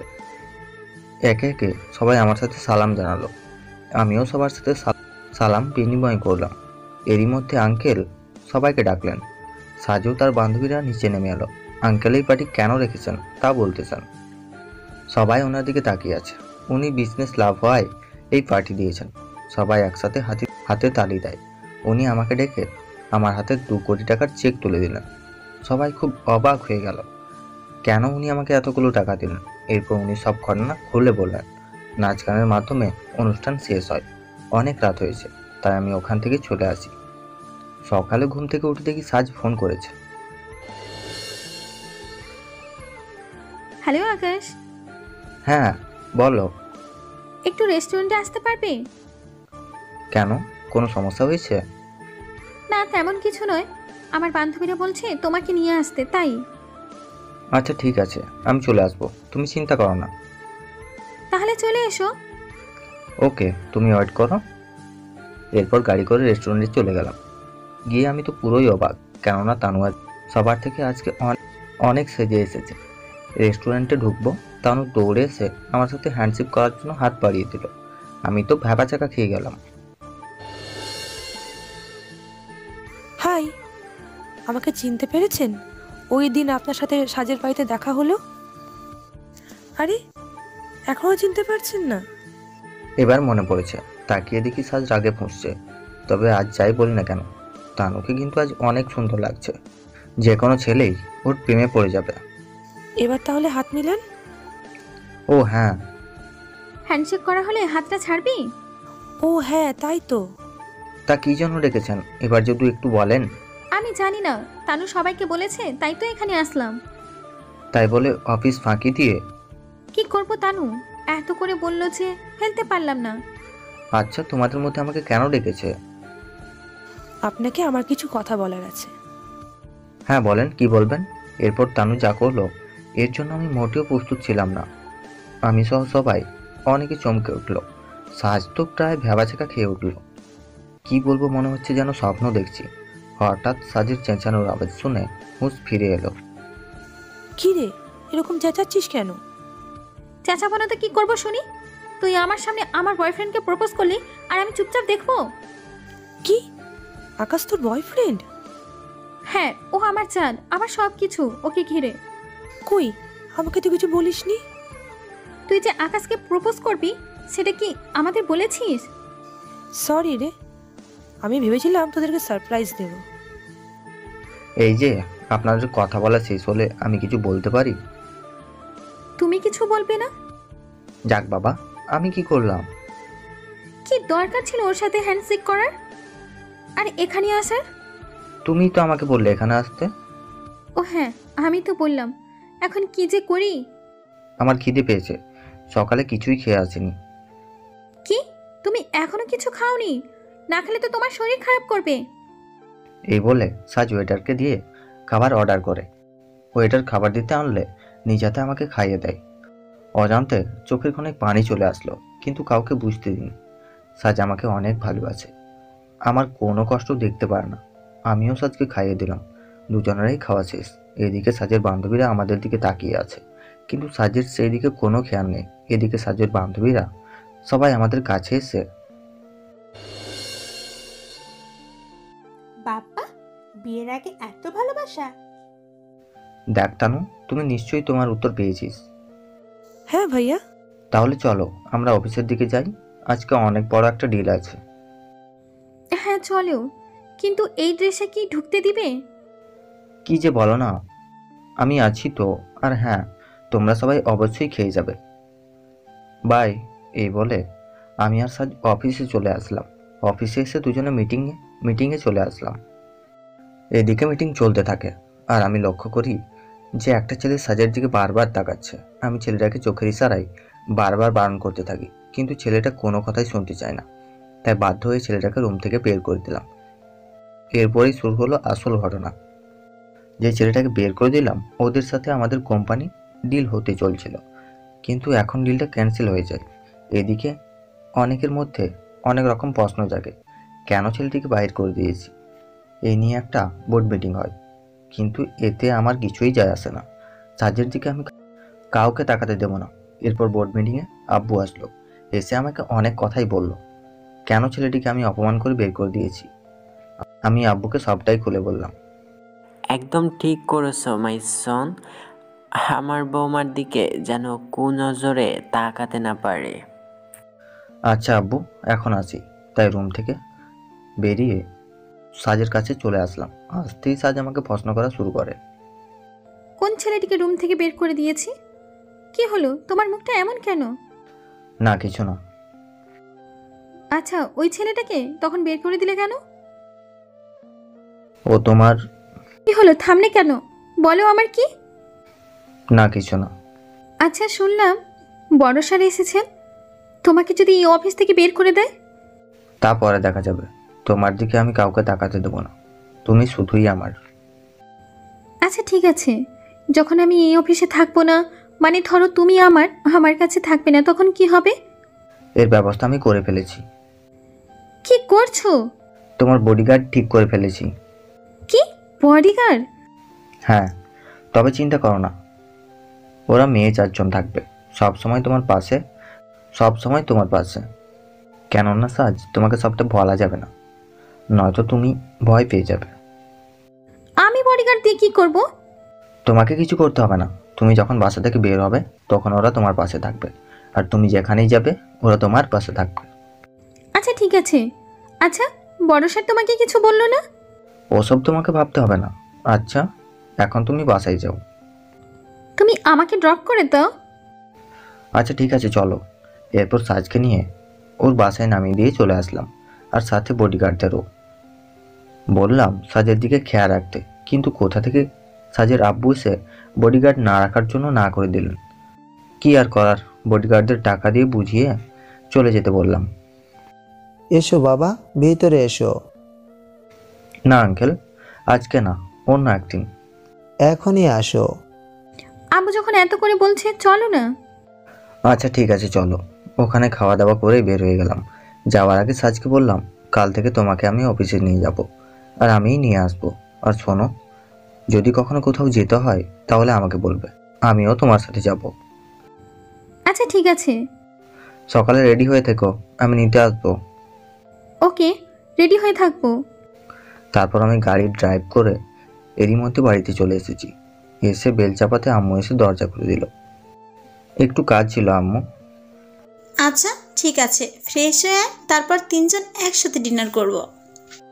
আচ্ছা ঠিক আছে আম্মু, আমি তাহলে ফ্রেশ হয়ে আছি, তুমি খাবার দাও। তারপর আমার রুমে চলে গেলাম। ফ্রেশ হয়ে নিচে এসে সবাই ডিনার করতে লাগলাম। সকালবেলা ঘুম থেকে উঠে সাজকে ড্রপ করার জন্য ওদের বাড়িতে চলে গেলাম। বাড়ির সামনে এসে সাজকে ফোন দিয়ে নিচে আসতে বলি। একটু পরে সাজ নিচে নেমে এলো। ও আও, তোমাকে দেখতে খুব সুন্দর দেখাচ্ছে। তোমার ঢং করা শেষ হলে তাহলে এবার চলি, নয়তো দেরি হয়ে যাবে। আচ্ছা ঠিক আছে, চলো। এইভাবে সাজকে নিয়ে প্রতিদিন অফিসে যেতাম আর আসার সময় নিয়ে আসতাম। এভাবেই কেটে গেল 2 মাস। সামনে আমাদের পরীক্ষার রেজাল্ট দেবে, তাই দুজন এ নিয়ে খুব চিন্তিত আছি। আমাদের পরীক্ষার রেজাল্টের দিন আমি আর সাজ কলেজে গেলে বন্ধুরা ছিল সবাই মিলে অধীর আগ্রহ নিয়ে রেজাল্টের জন্য অপেক্ষা করতেছি। একটু পর স্যার আসলেন, আমাদের রেজাল্ট নিয়ে প্রথম স্থান অধিকার করার নাম ঘোষণা করলেন। কেউ নয়, সে হচ্ছে আমি। আর দ্বিতীয় স্থান সাজ পেয়েছিল। আমরা দুজনে অনেক খুশি হয়েছিলাম। এই উপলক্ষে সব বন্ধুরা মিলে আমরা আজকে একটা পার্টির আয়োজন করেছিলাম। পার্টিতে আমরা সবাই উপস্থিত হয়েছিলাম। ওখানে আমরা অনেক নাচ গান করতে অনেক রাত হয়ে যায়। ওই হোটেলেই রাত কাটাই। পরের দিন সকালে সবাই যে যার মতো বাড়ি চলে যায়। আমিও রুমে গিয়ে শুয়ে পড়ি। দুপুরবেলা ঘুম থেকে উঠে দেখি সাজ ফোন দিয়েছিল, তাই ওকে তাড়াতাড়ি কল ব্যাক করলাম। ও পাশ থেকে ওর কান্না ভেসে আসছে। আমার জান পাখিটা কাঁদছে কেন? আপু আমার বিয়ে ঠিক করেছে। কি? হঠাৎ করে বিয়ে কেন ঠিক করলো? আমি জানি না, প্লিজ তুমি কিছু একটা করো আকাশ। Don't worry. আচ্ছা, কার সাথে তোমার বিয়ে ঠিক করেছে? আমি জানি না আকাশ, সকালে আব্বু হুট করে এসে বলে আজকে নাকি আমার বিয়ে। এখন আমি কি করব? আমি তো বাসা থেকে বের হতেও পারছি না। তুমি একটা কিছু করো, নয়তো আমি তোমাকে ছাড়া বাঁচবো না। তুমি আমার সাথে পালাতে পারবে?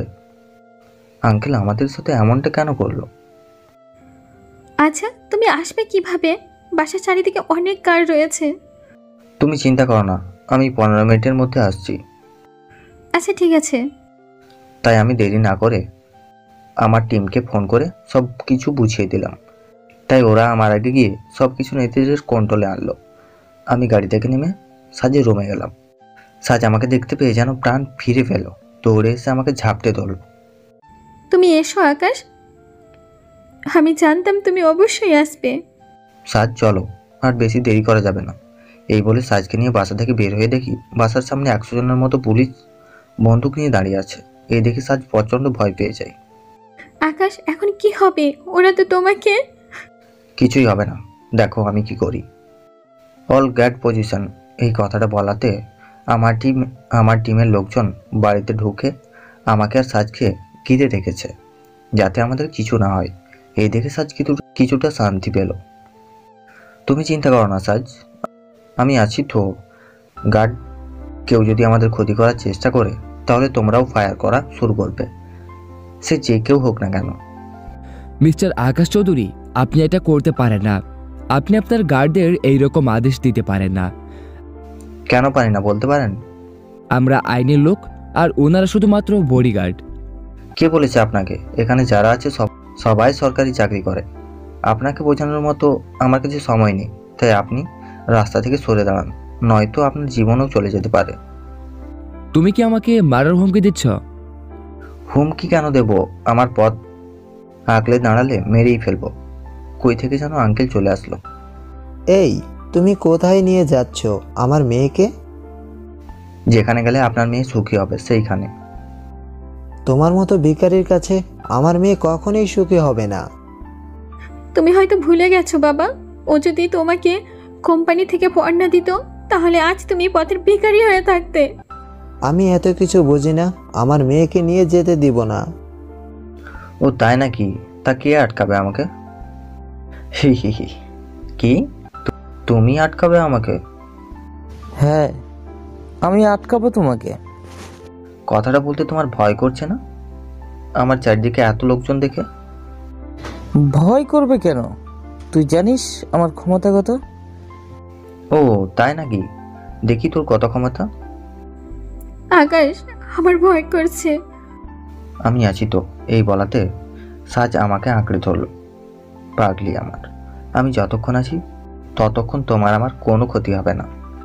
এদিকে তাকিয়ে দেখি ছেলেটা কাকে যেন ফোন করছে। এতে আমার কি, যাকে করার করুক। 10 মিনিটের মধ্যে এখানে বাহিনী চলে আসবে। এবার দেখি ওদের হাত থেকে তোকে কে বাঁচায়। সাজ 10 মিনিট অনেক সময়, চলো আমরা ওই দিকটাই বসি। আমার না ভয় করছে আকাশ, তুমি একটা কিছু করো। ভয় পাও কেন তুমি? আমার সাথে 50 জন লোক আছে।